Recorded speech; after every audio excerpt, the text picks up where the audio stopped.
What if we could literally 3D print our way out of the climate crisis? I mean, what if the solution to homelessness, to pollution, even to our energy shortages was, well, what if it was growing in a field right now? Today, we're diving into a really radical blueprint for the future of civilization, and it's all drawn directly from this proposal for new hemp cities. So, right off the bat, the source material hits you with this stark warning. It points to real-world stuff, like New York City having to plan a massive $10 billion seawall, and it brings up the constant threat of nuclear disasters like Fukushima, especially as our coastal cities become more and more vulnerable. The core problem is crystal clear. Our current way of life is facing a huge existential threat. And this isn't just about rising seas, not even close. The source material lays out this whole collection of problems that are all tangled together. Now here's where it gets really interesting. The way the source connects all these dots. It's not just about climate refugees looking for a new home. It paints this bigger picture of a world that's also dealing with toxic environments, a severe lack of housing, and a breakdown in our social fabric. It's like we're facing all these overlapping crises at once, and a simple little fix just isn't going to cut it. So how in the world do you even begin to tackle problems this big? Well, the proposal anchors itself in this incredibly powerful idea from Albert Einstein. The argument is that we need a fundamental shift in our thinking. We can't just keep patching up the old system. We need to build a completely new one from the ground up. And this brings us right to the core concept itself, this bold proposal for what are being called new hemp cities. At its heart, this is basically a blueprint for open-source communities that anyone can replicate.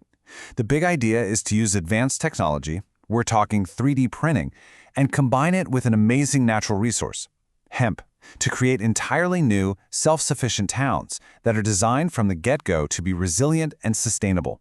And the scale of this vision, it is just staggering. A single one of these projects is designed to quickly house 9 million people. To put that into perspective, that's more the entire population of New York City. This slide does a brilliant job of showing you just how ambitious this is. To make that number real, the source compares it to Manhattan. You could basically fit the housing equivalent of 6 Manhattans into the residential part of the city. But, and this is the crucial part, the city's total footprint is way bigger, leaving a massive 50-square-mile space set aside entirely for nature, for farming, and for parks and community infrastructure. Okay, so none of this is even possible without the one foundational element of the entire plan, the hemp plant. The source materials just keep referring to it as the trillion-dollar crop. So, why hemp? What's the big deal? Well, this quote from activist Jack Herer really gets right to the point. According to a Department of Agriculture bulletin from way back in 1916 that's cited in the source, hemp is just this incredibly efficient and renewable resource. It dramatically outproduces trees when it comes to fiber. And hemp's versatility is absolutely central to this whole plan. The source describes using it for pretty much everything. Hempcrete for buildings, hemp plastics, biofuels, food, and one more really critical function. And that function is called phytoremediation. Basically, it's the natural ability of certain plants to literally pull toxins, even radiation, out of the soil and water. The documents really highlight hemp's potential here, and they even reference its use in cleanup experiments near the Chernobyl disaster site. So the idea isn't just to build new things, but to actively heal the damage we've already done. All right, so we have the problem, and we have the proposed core material. But how would you actually go about building a city like this? The answer, according to the source, is automation. The whole plan calls for using advanced manufacturing, like 3D printing, to build everything incredibly fast and with almost no waste.